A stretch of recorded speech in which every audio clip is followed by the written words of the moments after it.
Good morning, everybody, and welcome to the first of the series of the Leadership and Management and Personal Development modules of the Diploma in Partner Training and Development.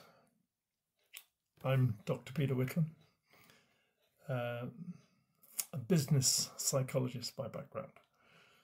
Hence, this is the part of the program that I'm delivering.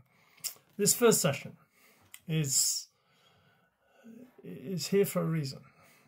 We're going to be starting off by looking at the subject of learning, simply because that's the process you're engaged in. But of course, learning isn't something that starts at this point in time and finishes there. In fact, when you consider it, the process of learning probably starts when we're still in the womb of our mothers.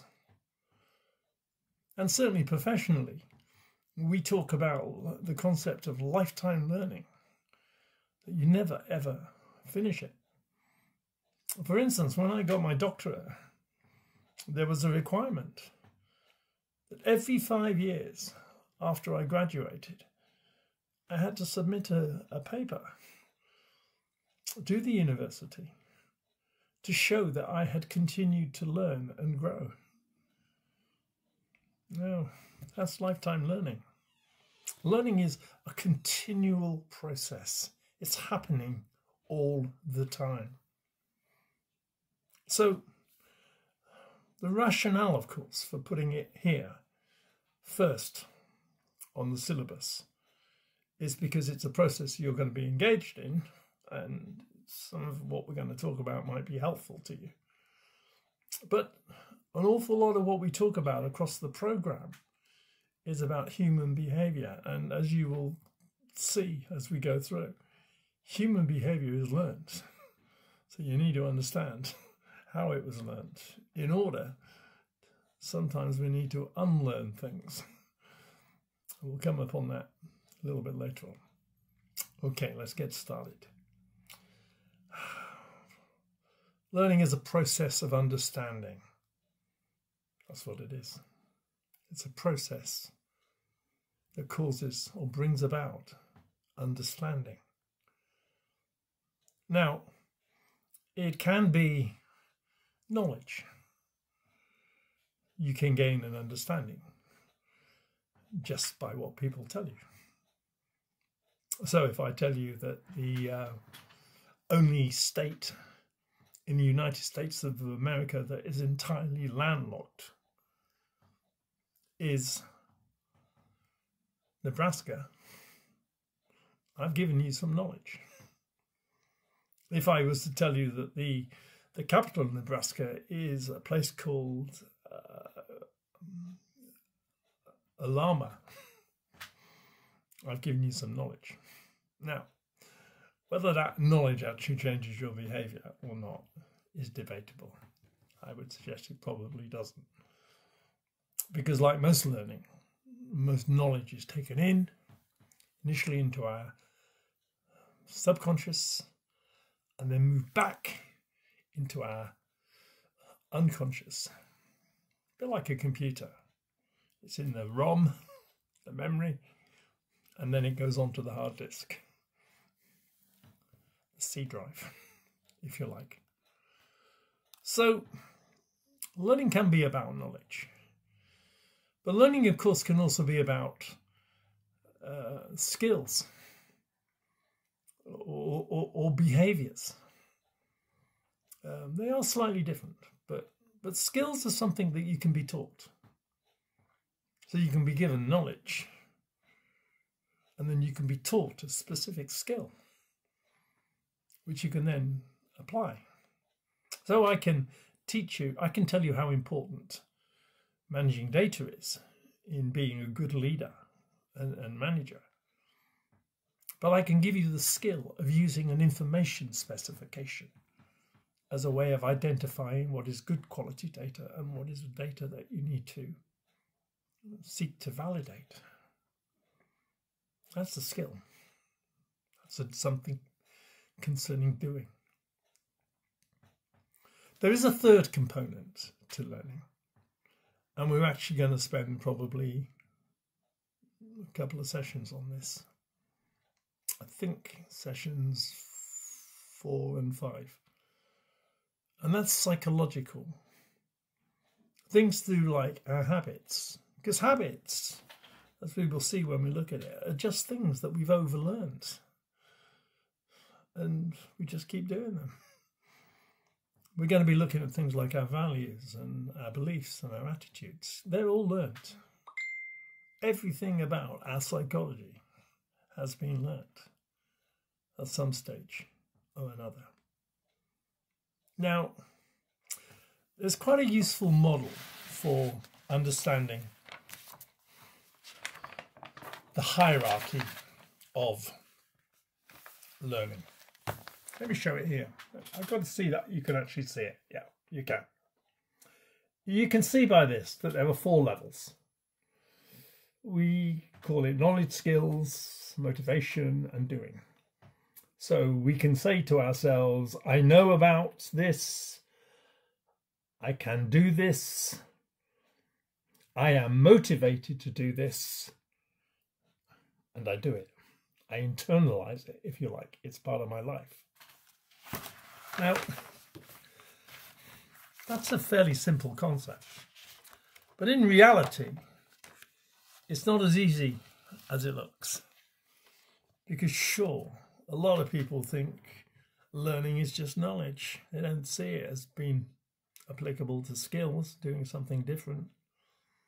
A lot of people don't internalize it and become motivated, I will, to do something different.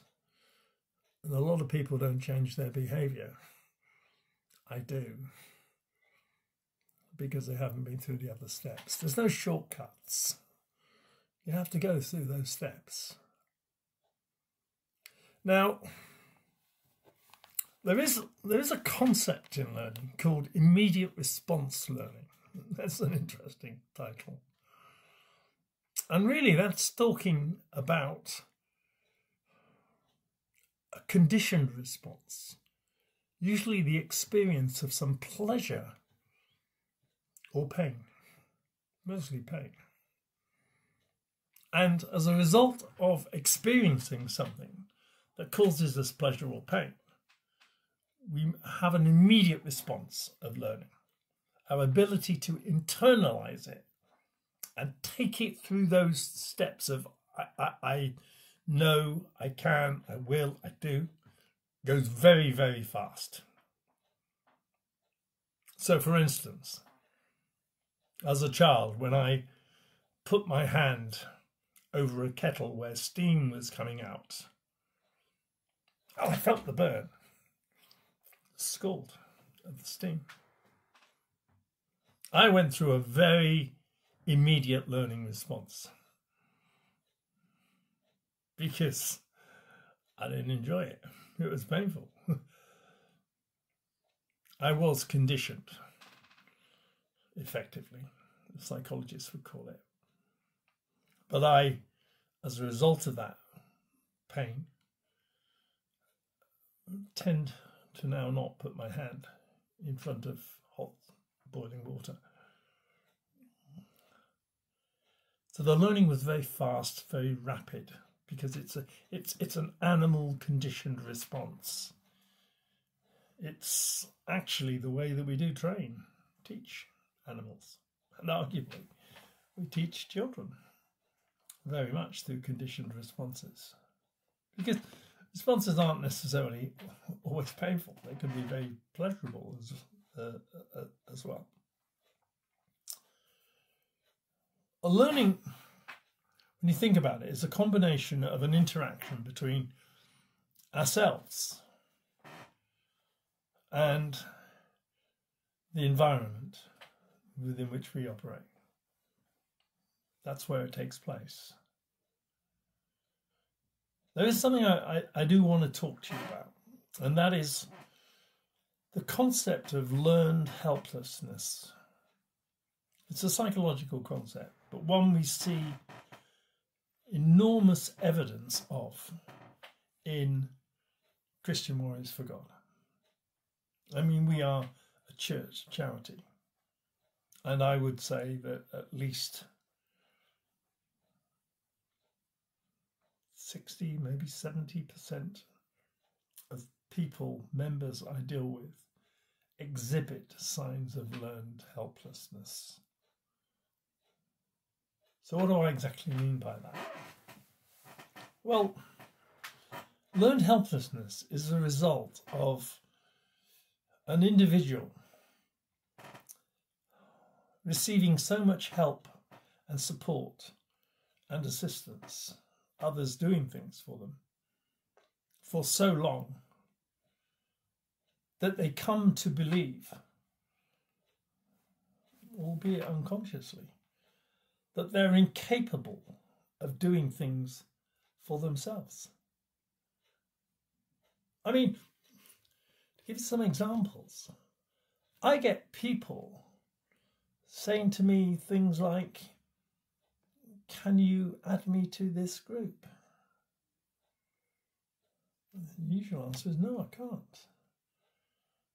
But they are so used to having somebody else doing everything for them, they expect it.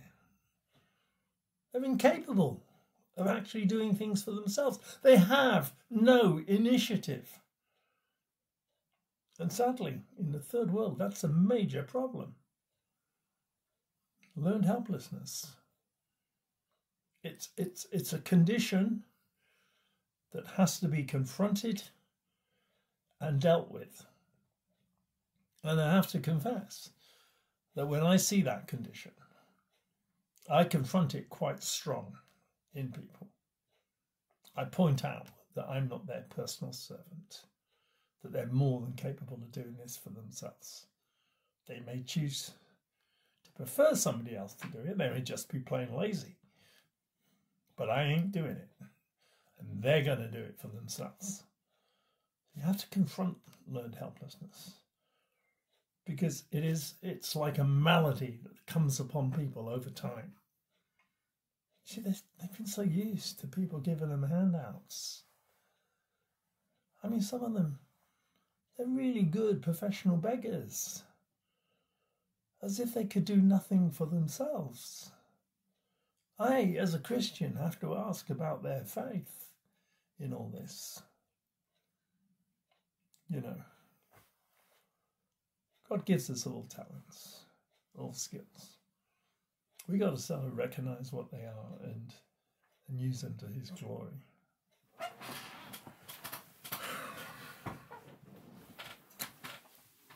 You know, we've been talking about learning, and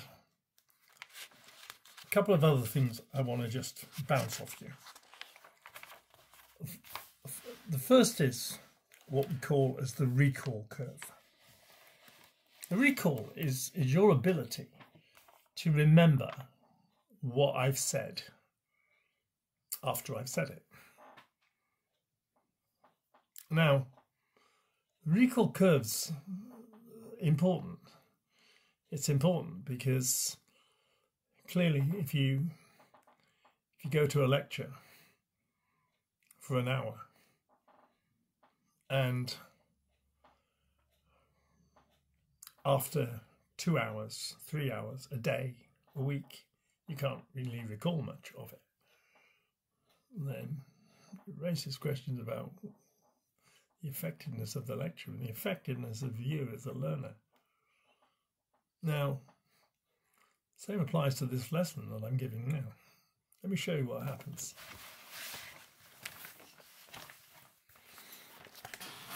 Now this is the recall curve. I think I can just about get it in the picture. Yeah.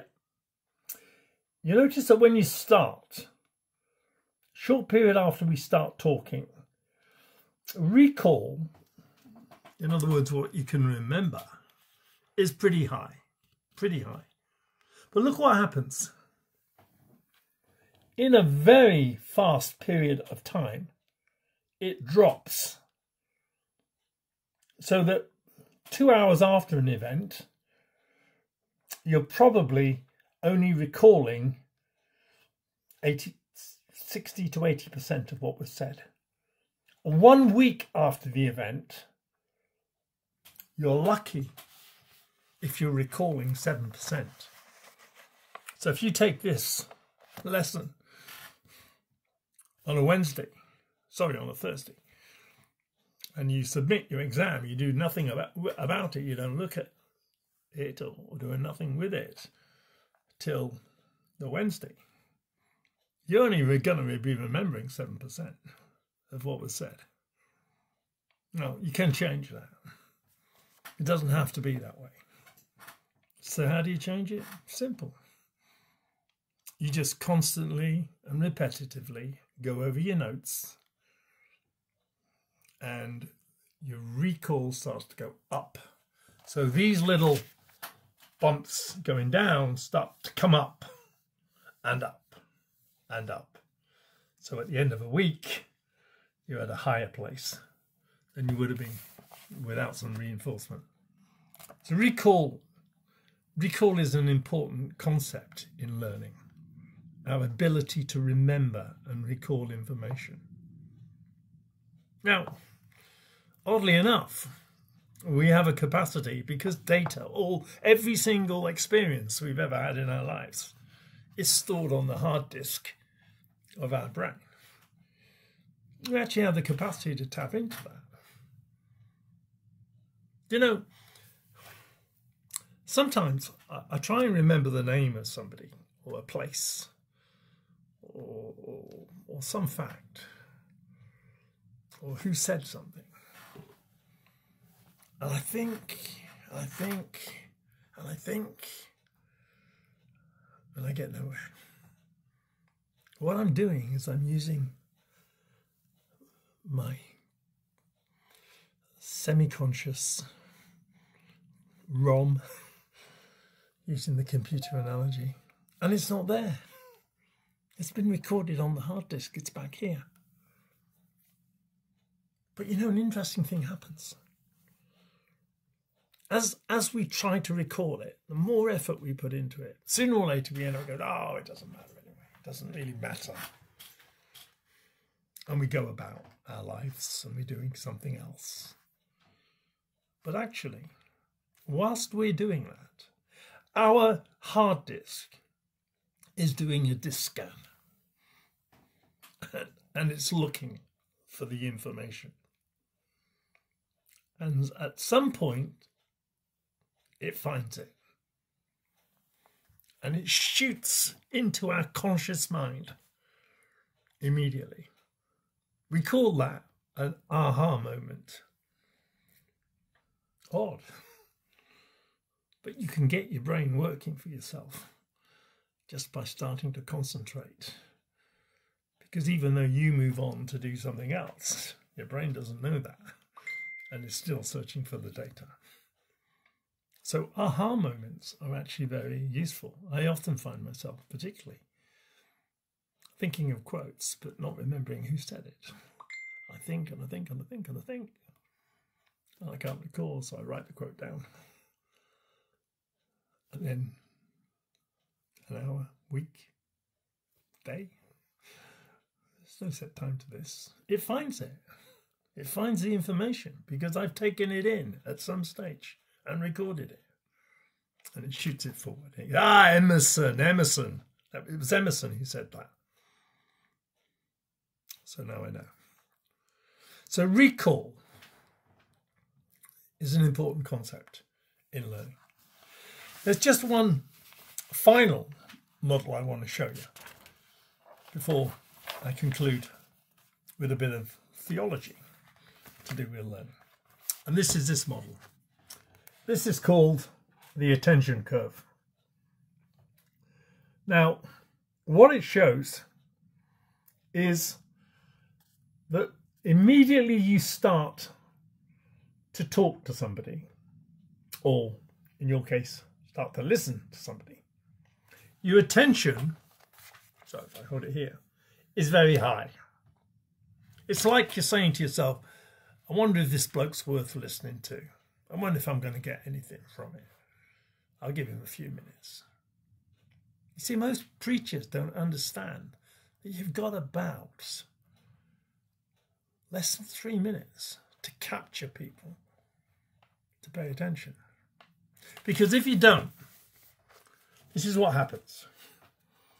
The attention levels start to drop and continue to drop until something happens.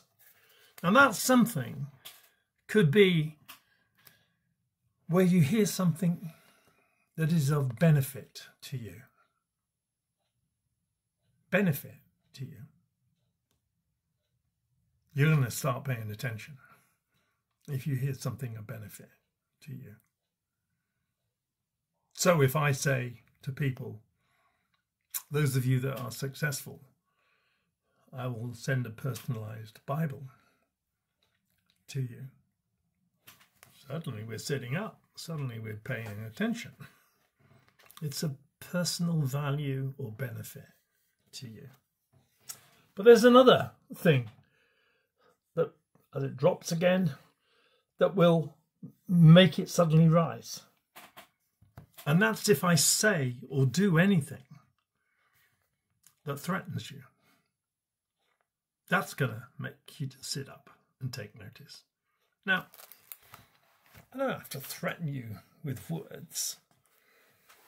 I can threaten you by implication. You see, when I preach, I like to come down from behind the pulpit and walk and talk to the people I'm preaching to.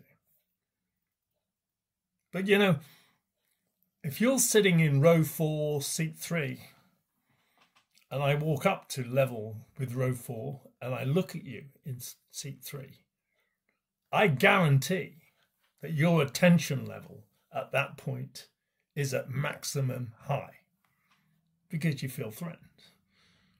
Because I just might ask you a question. Why have I come to row 4, seat 3?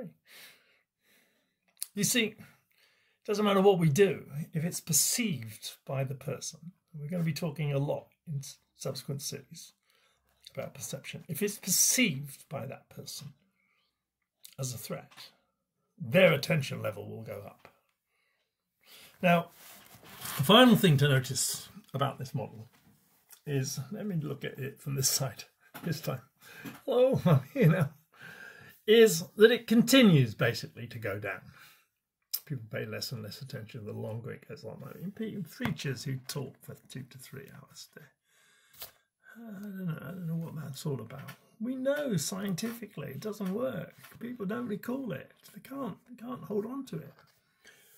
But near the end of, say, a normal preach or a normal session,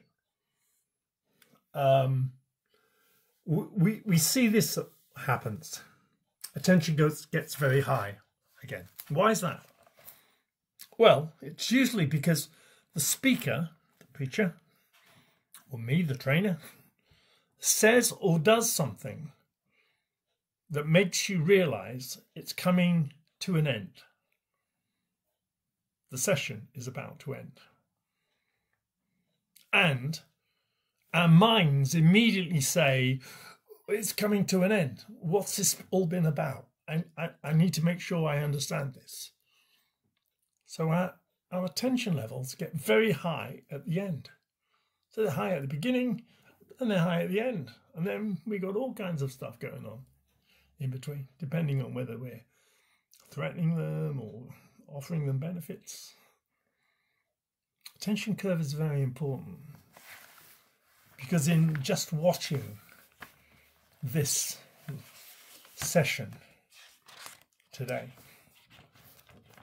30 minutes long, your attention curve will have moved at different times. You know, I'm going to ask you some complex questions about this. Now that's got your attention.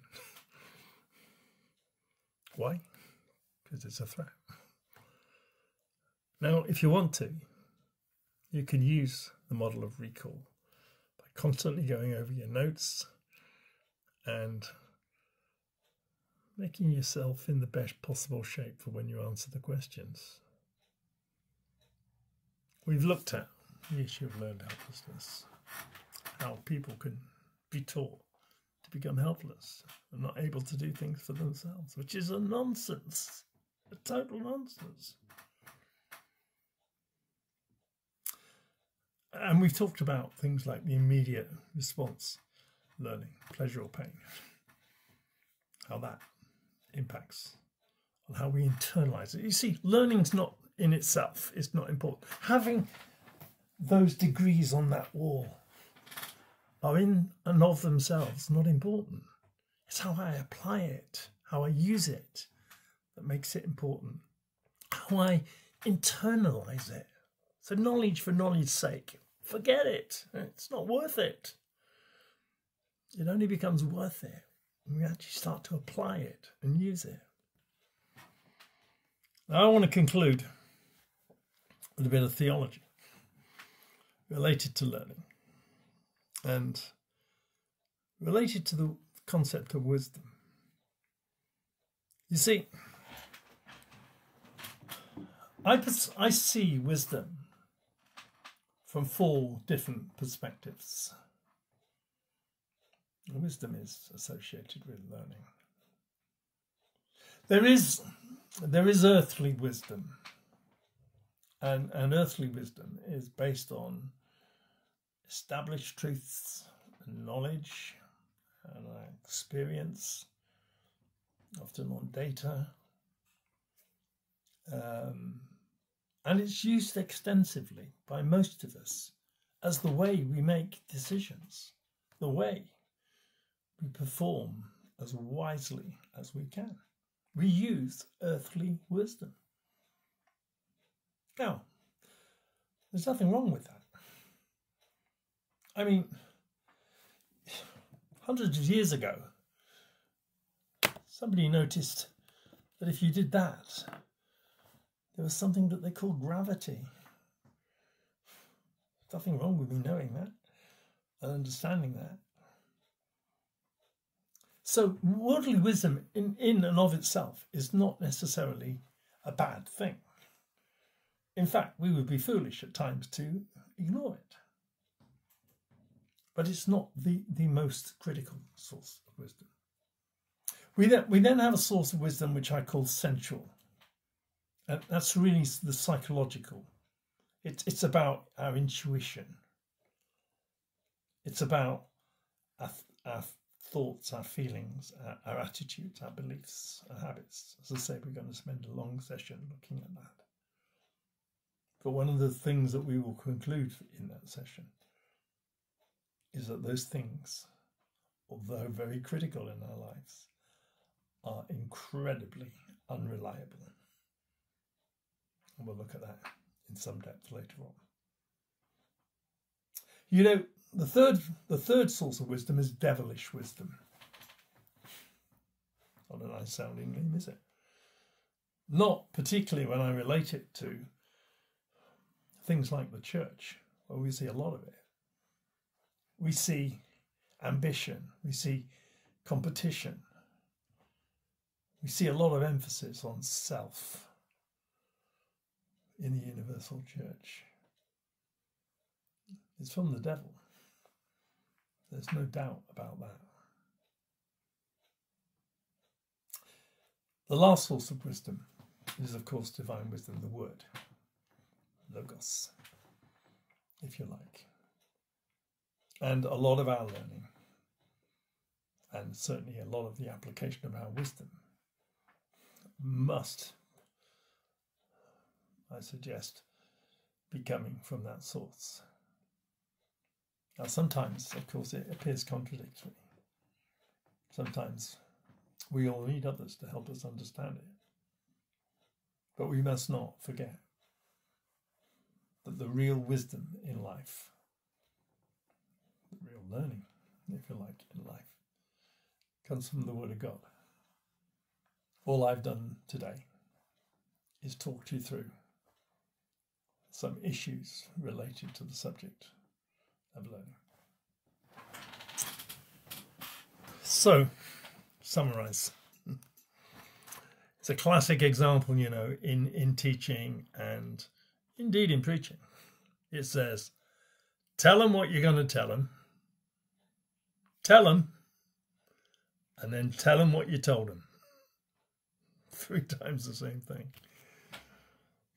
So we started off today. We looked at learning as being an understanding process, mostly to do with knowledge and skills, but also some psychological issues. We touched on immediate response learning, pleasure and pain kind of things where we learn fairly fast. I said that learning probably starts, we don't know for sure, but it's believed that it actually starts whilst we're in the womb. And it's a continuous process. It's not something we finish at age 16 when we leave school. In fact, we've hardly started learning at that stage. The ways we learn may be different, but nevertheless, learning is a continuous process. I talked about the model of I know, I can, I will, I do. It's the hierarchy of learning. It's also the hierarchy of change, because all learning involves change. And when we get on to change management, we'll be coming back to some of these models. I looked at recall and how fast it is after being told something that we're unable to recall it if we do nothing. But we can do something if we choose. And we looked at the attention curve. The attention curve is something that all of us who speak regularly need to be aware of, because you can't keep people's attention. I love my brother Andrew, who teaches our theology course. I love him. And I listen to his lectures and I enjoy them. But even with the knowledge I've got, I'm conscious that after I've listened to what the intro is, I kind of understand a feeling of what we're going to be talking about. I find myself getting distracted. I actually look at the clock and say, hey, Andrew's been talking for 12 minutes. I see he's got 47 minutes to go. Oh, I'm being distracted. Whilst I'm doing that, I'm not paying attention. So, don't worry, Andrew, I do persevere with it. I stop myself when I find myself doing it. We ended up looking at sources of wisdom, because wisdom is associated with learning. I talked about earthly, and most of my decisions are made on earthly knowledge. I talked about essential, and I said that when we look at that more deeply, it's not that reliable. Intuition ain't as good as it should be. We talk about devilish, greed, competition, and we see it in churches. I know one pastor who sends somebody from his church to another church to count how many bums they've got on their seats on a Sunday compared to their own church. What's that all about? That's not the devil, driving their behaviour. And we talked, of course, about the importance of the divine word. The word is, for me, the ultimate source. It is my point of reference, my Wikipedia of life, in that sense. One final thing I want to just mention to you before I close. Some years ago, I wrote a paper having done some research on the magical number 7. And essentially what I proved through my research was that most people can hold on to about 7 pieces of information at any one time. 7 different pieces of information. Now, I actually called my paper the magical number 7 plus or minus 2. Because with some people it was 5. And with some people it was 9. So I settled on 7. Let's remember that when we're communicating, when we're taking on board information, when we're trying to give information to people. don't start giving them 20 or 30 or 40 different separate ideas or concepts. There's no way they can hold on to them. But in our heads, we can actually manage 7 plus or minus 2 amounts of data at the same time. Okay, sorry guys, gone over. You know, you can put me in front of a camera and give me a subject to talk about that I'm keen and enthusiastic about, and I always do go over the camera. So it's 35 minutes. Forgive me for that little extra. I hope you've enjoyed it. Any questions, you need to get back to me as soon as possible. Remember, there's no such thing as a stupid question, just a stupid student who doesn't have the common sense to ask for help. God bless you all. See you next week when we're going to be doing personal organisation.